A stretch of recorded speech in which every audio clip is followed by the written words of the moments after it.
That's what's going on. I hope you guys are having a good day.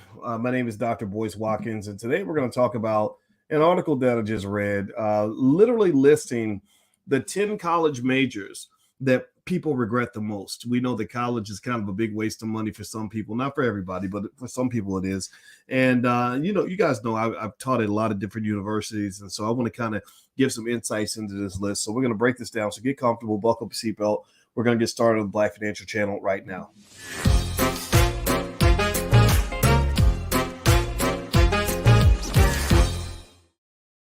Hey, what's going on, guys? Welcome to the Black Financial Channel. That's theblackfinancialchannel.com. My name is Dr. Boyce Watkins. I'm your friendly neighborhood finance professor.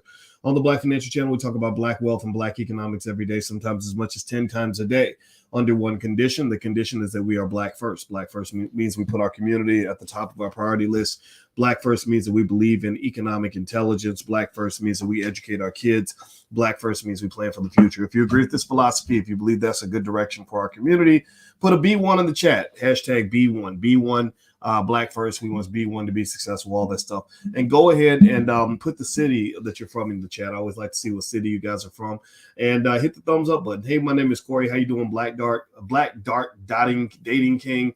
Terrence Holly, John C. Taylor, Darlene Green. What's going on in Instagram world? My Instagram is the real Boyce Watkins. That shirt is fresh, doctor. Well, thank you very much. I appreciate that. All right, so let me go and just dive into this. How many of y'all, give me a yes or no, how many of you went to college?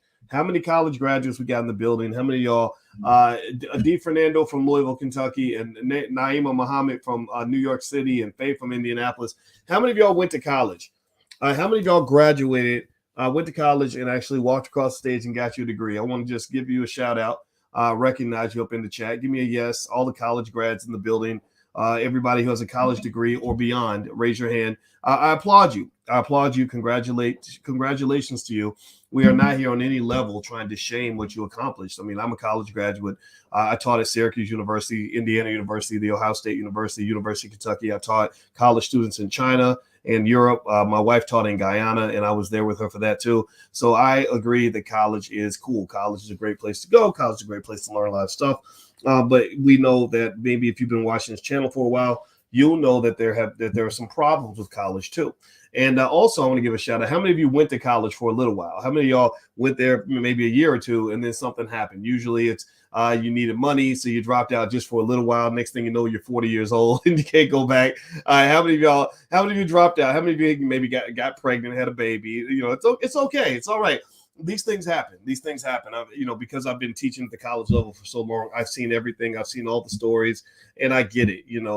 Things happen. Life happens. And I think understanding life, being a student of life, really helps you to have a happy life. So I would encourage you, if you want to understand life better, listen to people's stories, watch the things around you, think about cause and effect, and that'll kind of help you get where you want to get to. Okay, so I get it. Things happen. That's life. It is what it is. Now, let's talk about this. I read this article today in CNBC, and this may help some of you, either if you are thinking about going to school, if you went to school and you're trying to process what the hell happened to you, how you ended up with more debt than opportunities. So some of y'all ended up in that category. Also, it may help you if you're going to have kids. If you have kids that are going to go to college, you may want to share this information with them so that they can make the right decision. I want to make this clear. College is not a good investment. College is not a good investment. I also want to say this, and it's going to confuse you. College is not a bad investment. College is not a bad investment either. The answer to whether or not college is a good investment or bad investment is it depends. It depends. Okay. So if anybody ever runs up to you and says, yeah, Dr. Boyce, he had a PhD and he's telling people not to go to college, just say, no, that's not true. That's not true. Because people, you're a black man. People are going to always mischaracterize, paraphrase, deliberately misconstrue everything you said. Like when I tell black people to make their own choice at the ballot box, there are literally Negroes running around saying, Dr. Boyce is telling black people not to vote. I never told black people not to vote. I said, vote for who works for you. I said, be free. And I understand why people are threatened by black freedom. They don't want you to be free. They're not used to that. They're not used to you making choices that work for you. They're used to you making choices that work for them. I'm saying make choices that work for you. So in the case of college, here's what I will tell you as a person who knows a lot about college campuses, and I've been on them for a long time. College is something that can either make your life better or it can make your life worse. College is a little bit like starting a business. How many of y'all know somebody who started a business and the business never made any money? or the business caused more problems than it was worth? Give me a yes or no. If you've seen it, or you've experienced it, or you've seen somebody start a business and the business just went belly up, or they end up with tax problems, or they end up going broke, or they end up spending so much money that they regretted it. How many of you have ever gone through that? Give me a yes or no, or seen that up close. Exactly. But does that mean that starting a business is a bad idea? Does that mean that you should never start a business? Does that mean that, oh, only a sucker will start a business? Yeah, you crazy if you start a business. See, that would be stupid. That would be silly. That would be silly. So what I want to encourage you to do is understand the nuances. Everything can be good or bad depending on how it's used. You know, everything, love, relationships. There's some people who say, I love being in love. I love being married. Marriage and love is wonderful because I met the right person and now my life is better. But then you got some people who are like, that old raggedy blankety blank took all my money and I found her in bed with my best friend, and you can't trust these women. You can't trust these women. Because you know, you see guys like that, like these women ain't, these black women, they're crazy. These black women, I'm like, no, black women aren't crazy. Maybe you just picked the wrong one. You know, there's some non-crazy black women out there, but there's some crazy ones too. I try to avoid the crazy. That was always my goal. So the same thing is true when it comes to going to college. It can be good for you if you keep the cost at a reasonable level and you get what you came for. If you get something that is worth more than what you put in, then that's cool. But if you got $200,000 in debt and you trade it for a job that's paying you 40 grand a year, you'd have a harder time explaining why that was a good investment. That's like going out and starting a business. You start a bakery that's going to make you $5,000 a month, but you borrow $8 million to start that bakery. Well, you know, it's not that bakery businesses are bad. It's that you started the wrong business. You put too much into the bakery. Right. So that's the point I want to make as we get into that. Now I'm going to read this list to you. Before I do that, could you do me a quick favor? Please hit the thumbs up button, thumbs up, share, subscribe. Also, please make sure you subscribe to this channel. Hit that notification bell. We believe in Black intelligence, and I really need your help in spreading important messages to our community. So if you could do that, subscribe. And if you've already subscribed, please hit the notification bell and put a B1 in the chat to let me know that you did it. I have to intentionally ask you to do that because it's really important to help us to grow this platform. If you could please do that for me, I'd appreciate that very much. All right, so let me hop in and read this list to you. This is on CNBC, and they start the article by saying, between the sky-high cost and student loan burden, more students are taking closer looks at college's return on investment. When it comes to value, what you study may be the most important factor. No duh. Graduates entering the workforce with good career prospects and high starting salaries are the most satisfied with their major, according to ZipRecruiter. Wow, can you imagine that?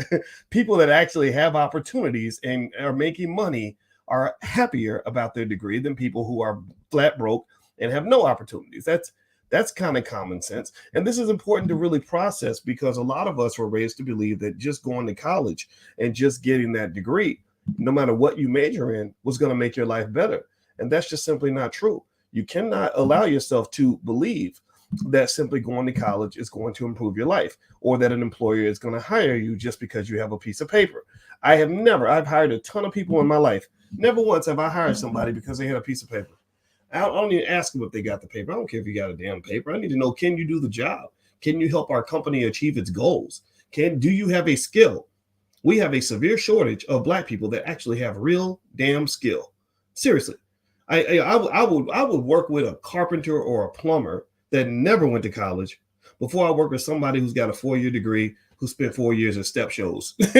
I mean, no disrespect. Step shows are cool. I watched them on the internet, right? And I didn't watch a lot in college because I was actually like in the library and stuff. I mean, I know makes me a little weirdo, but that's kind of what I wanted to be. But when I got older and I got some money, I started going back and saying, I wonder, let me watch some of these step shows I missed while I was in college. Oh, those are pretty good. And I really always thought it was really funny. I'm gonna tell you the truth. I always thought it was crazy that I would have friends who would spend more energy prepping for a step show than they spent prepping for a math class. I'm not saying step shows are bad. Step shows are really the coolest thing ever. But I never understood that. Have you ever seen that? Where people were literally, I mean, they were practicing hard. They were practicing like they were, like they were the basketball team or something. Like they were out there every day for hours. And I'm like, wow, if you spent half that energy prepping for your math test, you would be a straight A student. I don't understand that. So maybe it's a matter of me kind of not really understanding the priorities of some of my friends. I mean, you probably have better friends than me. My friends were just stupid. They were knuckleheads. I knew a bunch of brothers that I all the guys I grew up with became alcoholics and drug addicts and went to jail and stuff, babies, mamas, and all that. And then when I went to college, you know, all the other black men that I knew, that I just happened to know, just really weren't into anything that I wanted to be into. I didn't want to go and sleep with every single girl that walked by because I didn't want to catch diseases. I didn't want to go and drink every weekend because I didn't want to be an alcoholic. I actually wanted to be in the library because being in the library would make my life better. I didn't want to be at every party because I thought the parties were boring. So long story short, my wife is trying to feed me food. All right, she wants me to taste the steak. Let me see. That's one of my best batches, I think. Yeah, so good. I'm live right now. They can hear you talking about how good your food is. Let me tell you. This is better than usual, I think. Let me tell you, my wife is the best cook ever. So come on, baby. You distracted me. Sorry. It's something. And you get when out. When you're done, we can eat if you're hungry. Okay. You look too good. You're getting my attention. Okay. Sorry. Wow. Okay. So here's the list. Let me hop in and read the list. And forgive me for talking while I eat. It's not my fault. Y'all saw that I was assaulted by a piece of steak. And who happened to be bringing food into the room because she is a piece of steak. She's a sexy black woman right there. I'm telling you. All right. So anyway, let me get refocus. Focus, boys. Come on. All right. Okay. So here are the top 10 majors that lead to the most regret. These are the most regretted college majors. I guess they did a survey. And number one on the list is journalism. And journalism's interesting because I don't think real journalists exist anymore. I really don't. I think if you watch TV, has anybody watched media lately? There was a time where journalists had to be objective and thorough and all that. That's out the window. Now journalism has just become like, I don't know, like watching a rap music video or something, where they all thugging out and pretty much fighting for whatever political party is paying the bills. So journalism is the highest, most regretted major on college campuses because you don't make any money and you got to run around telling lies for the rest of your life. Shout out to the real journalists that are really holding it down, but y'all know what I'm talking about. When you watch Fox News and MSNBC, I know you probably want to vomit the way I do. Next is sociology.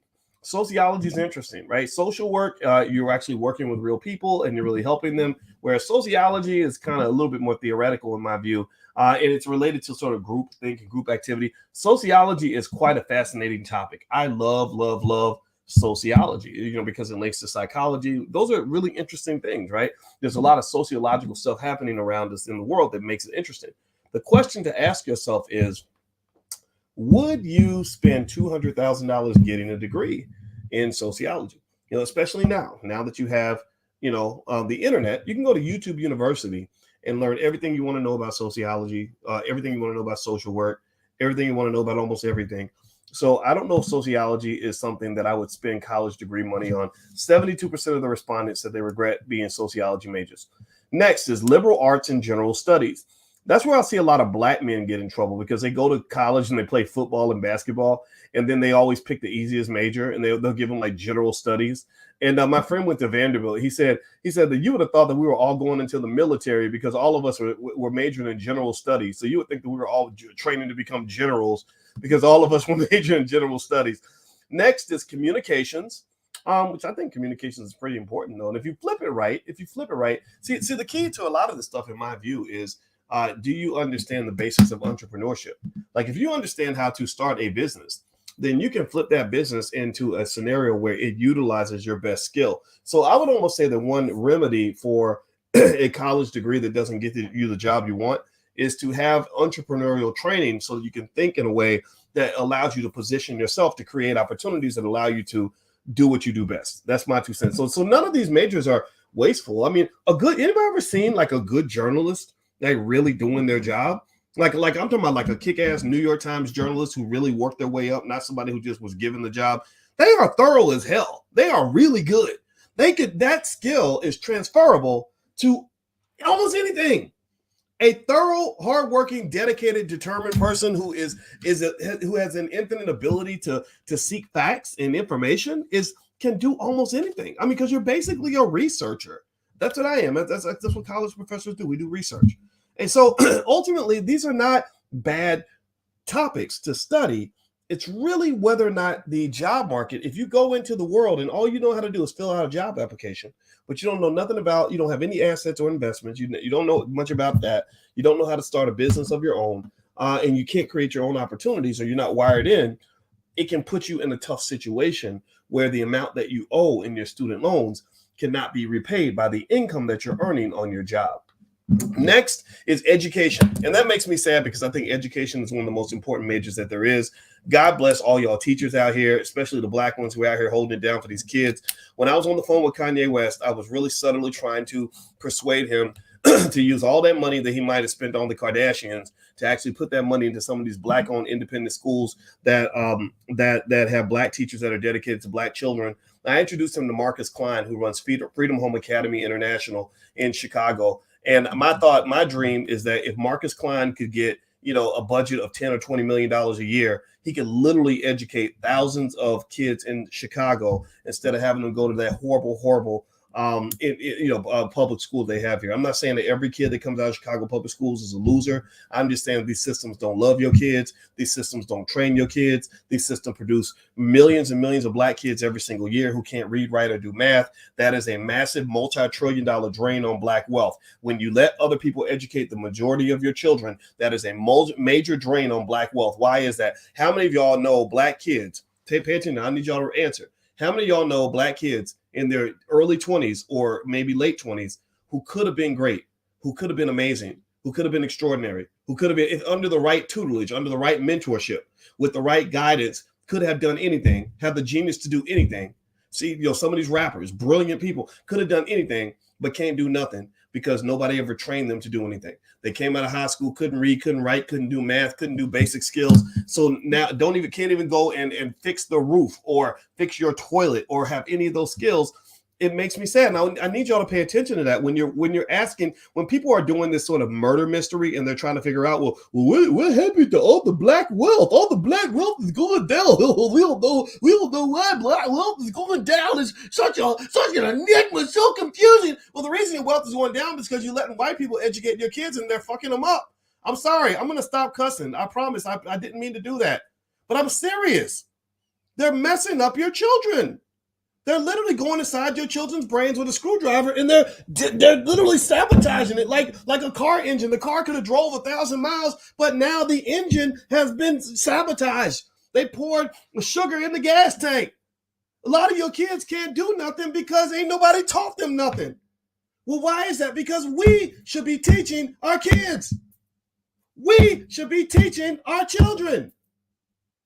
Do you understand how many trillions of dollars in wealth your community loses when they are mass producing children that don't want to grow up and be nothing but ignorant ass Negroes?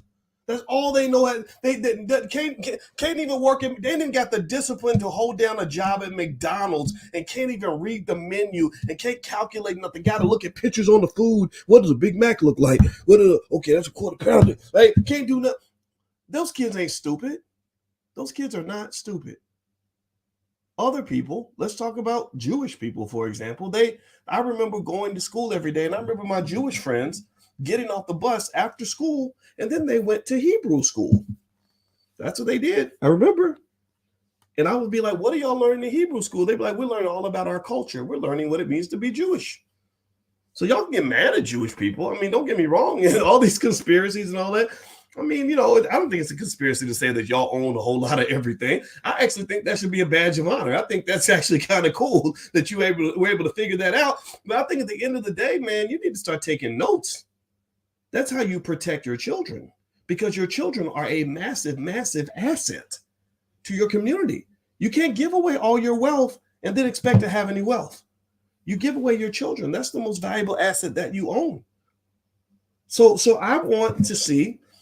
And I'm gonna openly say this because this is something that I admit. This is something I admit that I didn't, couldn't quite figure out how to help some of these rappers and stuff understand this. But when and it's not like they completely didn't get it. When I talked to Ye, he mentioned King Randall's school down in Georgia, and I said, yeah, I wrote a check for that school, and you could write a bigger check. I hope you'll write a check. I don't think he wrote a check. I talked to Ice Cube and I said, let's buy some Powernomics books. Let's go 50-50. I'll buy 1,000, you buy 1,000, we'll give them away. Just kind of to support the idea of us educating ourselves. Ice Cube did do that, and I applaud him for that. But the reality is that when I see some of these guys blowing $2-3 million on stupid stuff, on nothing, or I see yay, I get frustrated. I'm not gonna lie, I get frustrated. I get it. I understand. I respect the fact that Kanye stood up and he's making his point and he's being his own man. But bro, you threw away billions of dollars. Give those billions to me and let me go educate some of these damn babies. I don't need a penny of that money. But I could literally, you give me one check for $100 million. I could literally transform the entire Black community in about a year or two. Literally. So what is really frustrating to me is that as Black people, we don't understand how much we lose when we are trained to, from birth, hand our children over to their oppressor so they can pour poison into their brain. Next thing you know, you got a classroom full of Black boys. Half of them want to be football players. The other half of them want to be rappers. Hardly any of them want to be engineers, doctors, lawyers, entrepreneurs, plumbers, carpenters, or anything that's going to add real skill to your community. And then you wonder 10, 15 years later, when these are the young men that are supposedly leading the community, you wonder why they don't have the skill or the ability to lead. It's because you have failed. We have all failed in the important task of educating our kids. That's the reality of it all. That's how I feel. That's what I believe. And I can't back away from that. Anyway, as I move forward, do me a favor, hit the thumbs up button. Thumbs up, share, subscribe. Also, my website is boycewatkins.com. In the Black Business School, you know that we do our best to educate as many people as possible. And I built it with my own two hands with a bunch of Black scholars that I know. And we do a really good job. We educate you better than any university ever could. So if you'd like to know about some of the stuff we have going on, I put a link to a government contracting class that we have coming up this week. We actually have a seminar on how to become a part of this $1 trillion government contracting industry and get some of that money. Just go to boycewatkins.com. I'll put a link there. If you're on Instagram, I'll put the link the link is in the bio. I'll put that up right after we get done with class. But let me keep going. Let me keep reading down the list. Hit the thumbs up button. Thumbs up, share, subscribe, please, if you haven't done it. Notification bell too. Okay, so after education, the next most regretted major is marketing, management, and research. You can do things with that, but you may not be able to get a company to hire you. Next is, in terms of most regretted majors, this is interesting, medical and clinical assisting. That's very surprising. I would say maybe it's because of the student loan levels. Maybe that's the issue, student loans relative to salary. But I actually think going into the medical field, generally speaking, tends to be a good idea. So maybe that particular role isn't the best role. But I don't know a lot of nurses and stuff like that who regret it. I know a few doctors who regret going to medical school, though. Medical school is really difficult. My sister went to medical school, and I don't know how she feels about that. Next is political science and government. Yeah, that's kind of an ambiguous major. You have a lot of real skill that allows you to understand interesting things, but I don't really know if employers are dying to hire you in that area. Biology, yeah, I can see where biology will be on the list too, because biology tends to be something that pre-med majors choose. So if you don't finish and go to medical school, then your biology degree may not give you what you want. And again, we're under the assumption that you also took on debt in order to do this. If college is free, I think it changes the dynamics a little bit. And last but not least is English language and literature. That's another important topic. It's important to know English. It's important to know how to speak and write and all that stuff.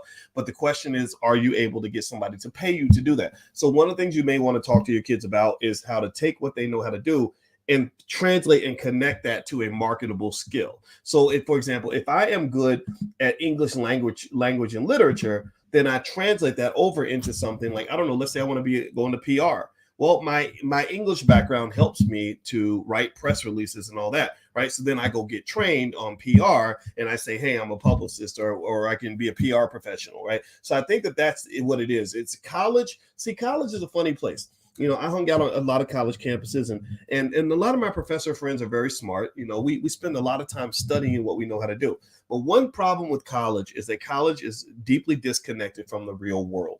There's not been any incentive for university professors to catch up with the rest of the world. So they charge insane amounts of money for you to go to college and learn from a bunch of people who don't know anything about making money. Most college professors don't know how to make their own money. They just don't. Because they pick up their paycheck and that's what they do. And where do they get their paycheck from? They get it from your student loan. So you pay all this money to go to school. They take that money, they chop it up. They let the professors have a little bit of it. They pay millions of dollars to the football coach because the football coach is the head of the marketing wing for the school. And then at that point, professors live in this cushy little world where they're not forced to have real world sacrifices for their inability to actually create something that the world actually needs and values. So what then occurs, though, unfortunately, is that sometimes professors get a little bit arrogant and a little bit elite. And I remember kind of feeling like they sort of look down on regular people or people who are not part of the academy. And so because of that, I think that leads them to educating kids in a way that doesn't prepare them for the rest of the world. So in order to fill that void out,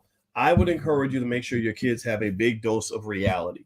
When I talk to our kids, I talk to them about what it really means to make money and how making money, what you do to make money, doesn't necessarily have to be the thing that you actually love. But you want to make enough money so you can actually do the things that you love, right? So ultimately, either make your money by doing something you love or do what you don't love so that you can eventually do what you do love, and just accept the fact that the thing that you love doesn't make you any money, but you already know how to make money over here, so you're not worried about money every day. I think the worst position in the world to be in is in a position where you're so financially insecure that somebody else is constantly controlling what you do with your life on a day-to-day basis, or that you have to be in the place that's going to give you enough income in order for you to survive. That's not much different from slavery. So one of the keys to breaking out of slavery is to get out of mental slavery. Before you get out of physical slavery, you must break out of mental slavery. So breaking out of mental slavery means not just doing what you're told all the time. It means doing what the universe tells you to do. It means listening to people that can help you have ideas that are going to get you outside of that box and put you where you want to be, right? So I'm a big believer that you can learn from everybody. I think that you should go and listen to everybody's point of view. I think you should listen to people who are not Black. I think you should do everything you got to do to get all the information that you can get so that you can be in a position where you are making the moves that are going to put you where you want to get to. And let's go back to the basics. The most fundamental component of it all is you have to make sure your kids especially have a cushion of economic independence. It's very basic. Something that involves maybe a little real estate, something that involves some ownership in stock, and then something that involves a skill that allows them to go out and make their own money and create their own opportunity. If they can do those things, they become like a basketball player that can create their own shot. A player who can create their own shot. I'm going to use the basketball analogy. In basketball, you got players that can create their own shot because they know how to dribble and move around the court. And then you got players that can't create a shot. They have to be in a system that creates shots for them. Do you understand what I'm saying? Give me a yes if you follow the analogy. Players who can't create their own shot are kind of stuck. They're vulnerable to the system. If the system doesn't give them the shot, then they're never going to score any points. But the player who can create his own shot is a player who will score points even no matter what the defense does. The player who can create his own shot is a player that can score points no matter what the system gives him. He will find a way to get open so he can get the ball out, to the hoop and put the ball in the bucket. So I think our kids, Black kids especially, because you don't have a system that benefits you, you have a defense that is all over you. So because you got this defense that's trying to hold you down every step of the way, and you got a system that doesn't benefit you, the strongest, most capable Black people are the ones that know how to create their own shot. So rather than going to church and praying to white Jesus that a white man's going to come along and give you an opportunity, just give me a shot, boss. I just need you to give me a shot. Instead of doing that, how about you raise your kids to create their own shot? I think if you do that, you're going to find that they're much happier, and it ain't about how much money they make. I know a lot of people who don't make a whole lot of money who are much happier than people who are doing well, because at least they're doing what they want to do, doing it the way they're doing it, and they're living their best life, so to speak. That's what your best life looks like, in my opinion. It's when you don't have to feel that pressure that comes with economic slavery. And so that's my 2 cents, and I hope that this helps you, and I hope that this makes your life a little bit better, and that's my goal. All right, guys. So anyway, I'm almost done. So somebody, I did mention PR. Yep, I sure did. Thank you, Aaron. Aaron's holding it down. I appreciate you, Aaron, for helping deal with any misinformation, the false facts, all that fake news in the world. All right. So by the way, the All Black National Convention, a lot of you were at the convention this past year. Shout out to those of you that were there. It was a great experience. It was amazing. You guys saw how awesome it is. We are not going to increase the size of the convention next year. We have every year the demand goes up because people hear how great it is. We decided we don't want a convention with more than 500 people. So I'm going to tell you this right now. The tickets are going to sell out, and they're going to sell out several months before the convention. So if you'd like to join us in Atlanta next year, it's going to be in Atlanta. We don't have the specific venue, but we know it's going to be in Atlanta. Then you can go to allblacknationalconvention.com, and this year you can go out and lock in your tickets now at half price at the previous price. So we take the previous price, cut it in half, and you can get your tickets now. We are going to sell out because we were trying to figure out if we want to get a bigger venue and do all that stuff. we decided we like the family atmosphere. We're going to keep it at 500 people. Once we hit 500 people, that's going to be it. So, and we've already sold hundreds of tickets already for next year. So if you'd like to join us at the convention, it's well worth it. It's an amazing experience. Feel free to go to allblacknationalconvention.com. The URL's on the screen. All right, guys. Thumbs up, subscribe, hit the notification bell on your way out. God bless you. I'm going to go and my wife made some delicious food for me. So I'm going to go stare at my sexy wife while we eat some delicious food. And then I think we're actually going to go see Black Panther tonight. How about that? See, y'all think, people think I hate the movie and stuff, and then I'm just going to like boycott it. I'm not going to boycott it. I'm going to go check it out. I don't hate it. I just wanted to make some points. I wanted to make some points like, look, I looked at your trailer. It seems like you're kind of eliminating all the black men in the trailer and turning this into Wonder Woman. But you know what? I actually want to see it. I want to see what it looks like, and I'll give you guys a thorough review, and I'll review it with my wife. Maybe we'll do a pillow talk about it. So have a good night, everybody. God bless you, and I hope you have a wonderful day, and I love you. I'll see you soon. Take care now. Peace.